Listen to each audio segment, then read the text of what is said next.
Meanwhile, Nigel Farage accused Wes Streeting of covering up the truth about grooming gangs after Streeting warned that vilifying communities could lead to a New Zealand-style mosque massacre.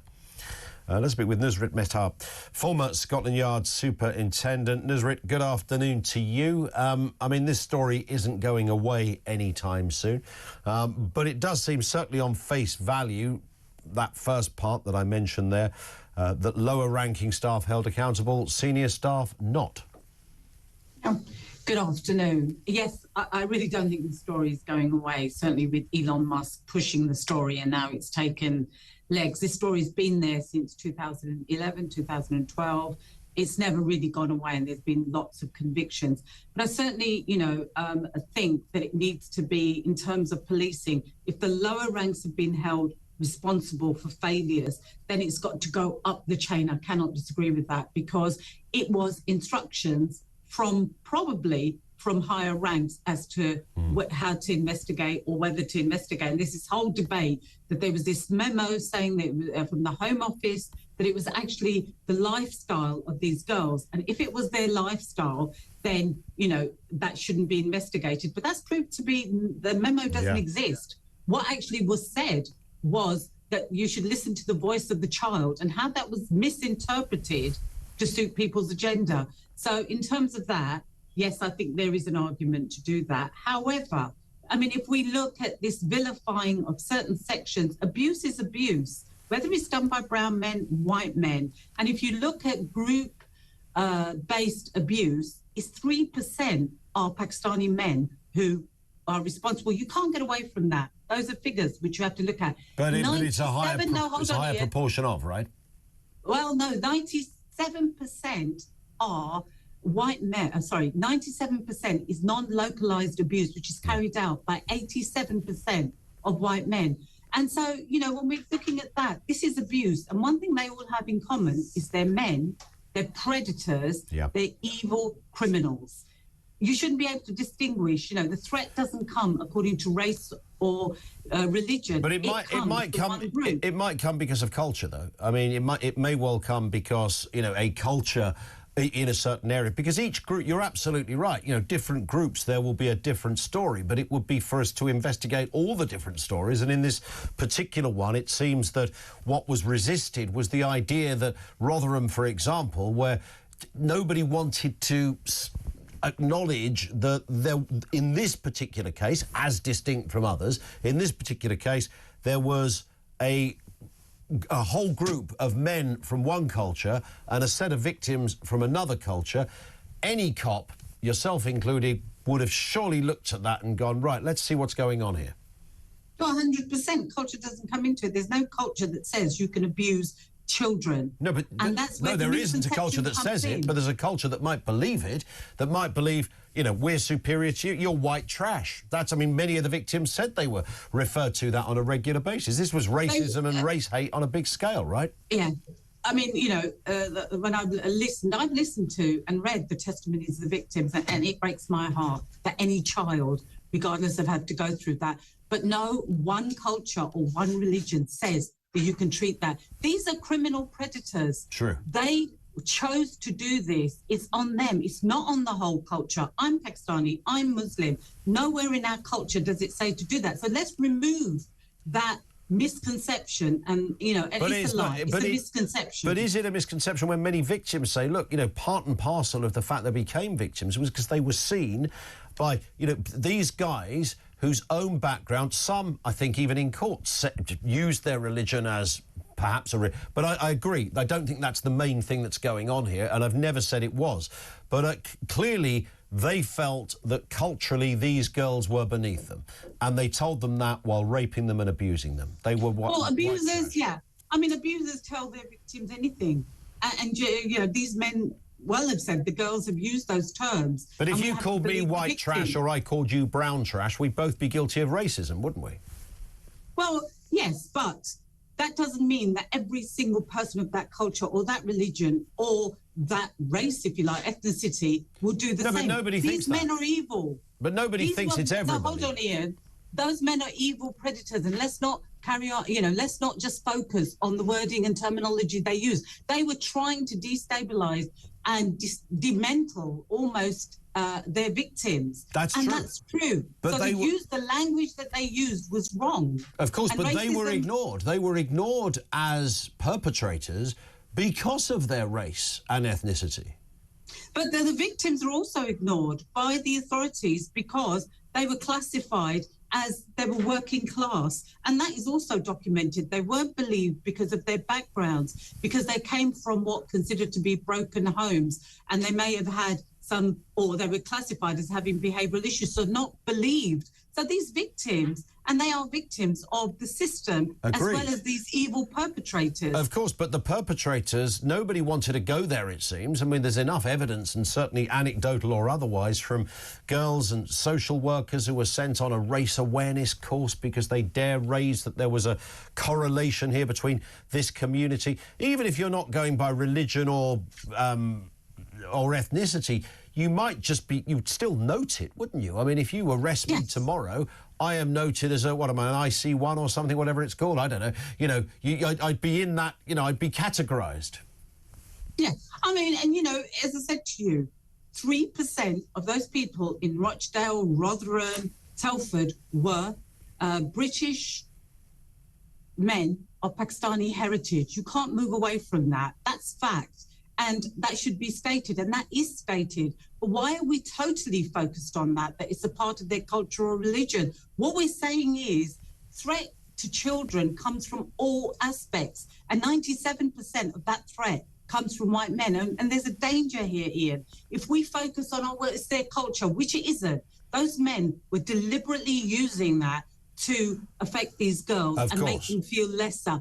But there's a danger here. And we cannot, because then what we're saying is just, it's this culture that's the danger. Forget everything else that's around us. And we have to say that we have to look at all races and everybody there to see where this danger is coming from and deal with the danger. We're spending so much time on talking about the predator that we've actually forgotten the victims in this. Yes, I think there's been a lot of that. But I think we also need to acknowledge that there were lots of people in authority that were there, whether they were councillors, Nusrit, whether they were cops, whether they were people who worked in social services, whoever they happened to be, councillors, who weren't acknowledging this, in part because they didn't want to inflame relations with the Muslim or the Pakistani community. They were scared of that happening.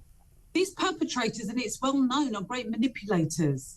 And they did hold positions. I mean, I'm certainly, there was a man who was working in the council, but some of them, not all of them, held positions that were respectable. And they were great manipulators. And that is right, Ian. There's no excuse for that. But there isn't also an excuse to focus on that culture and have this debate. Let's have a debate about how we can support the victims. What can the government do? What can the criminal justice do to support these survivors, if you like, victim survivors? Because, it's very hard to be abused at that age and then have no support at all. What support have you been giving them? Let's invest money. Let's speak about them and not those horrendous, evil predators. Agreed. But would you not accept, though, that and you're right, most sexual exploitation and abuse, rape of children, I think I'm right in saying, happens through either the home or somebody that is known to the victim.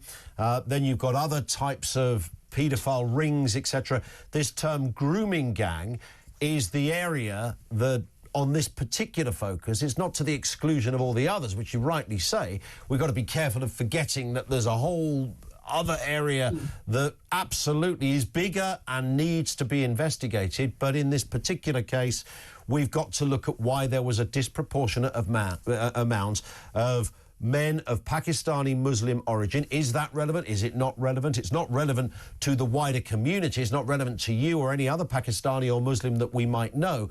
But in that particular case, in the same way that you'd look at a mad white racist and say, look, he believed because he was white, he was better than these people that he robbed or beat up. He thought he was superior to those people. That would be a factor that would be raised in a courtroom because of his white culture.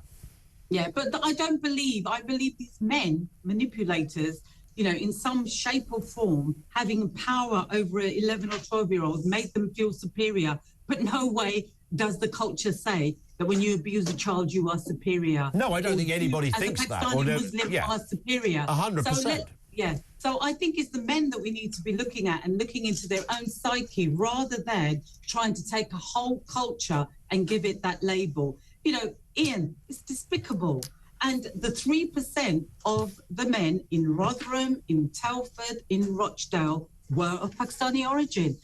Nobody's denying that. I'm not denying that. I'm not saying that's wrong. I'm saying it's right. And actually, they're a stain on to put them down and say, oh, actually, they're Muslims and Pakistani. Their origins are, but they're a stain on the religion of Islam. They're a stain on... I'm ashamed to associate myself with them and be, you know, the fact that they are of Pakistani heritage. So let's move away from that. It's wrong what they did. You cannot blame the whole culture. Yes, no, you of might course. have to look at, but if you look at the population of Rochdale or Rotherham, a disproportionately high number of Pakistani of course. People that live in there. I would like to think most sensible people wouldn't for one second think that, you know, you're a woman of Pakistani heritage.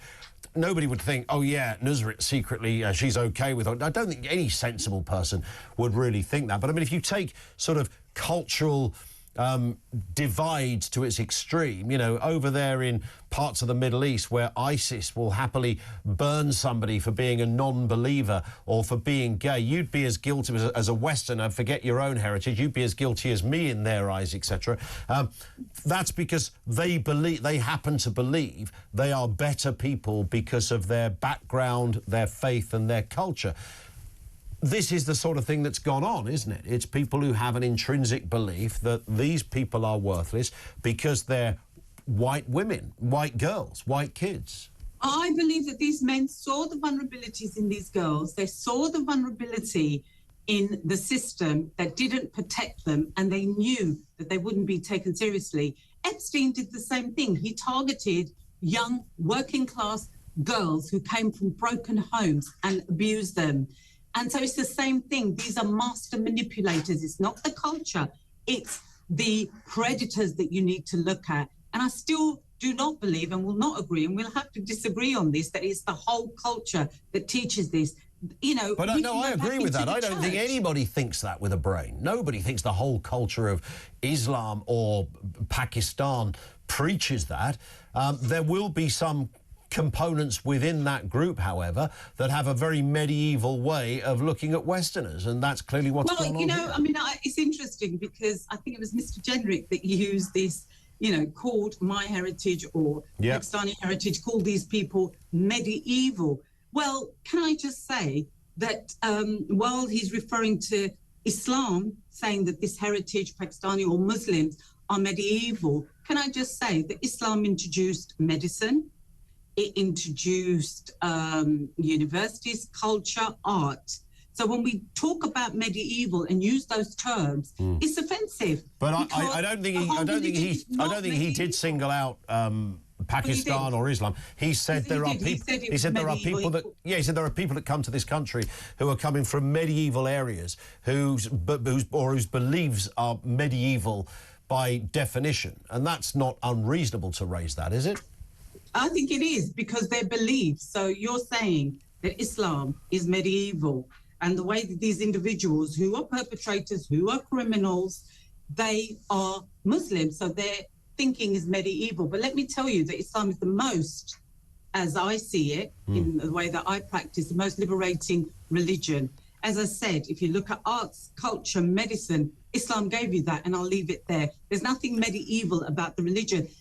Again, I'll come back to these people who you've got to look at. Look at Epstein. Look at those people where, you know, who've abused children in the church. That's a lot of whataboutery, isn't it, Nusrit? That's the problem with that argument. Well, it is a lot of whataboutery, but it's the honest truth. Let's go back into the real debate of where child abuse comes from. We're, again, focusing, and we want to, you know, just take down a whole culture and a whole heritage based on. I don't think anybody wants to do that. I don't think anybody.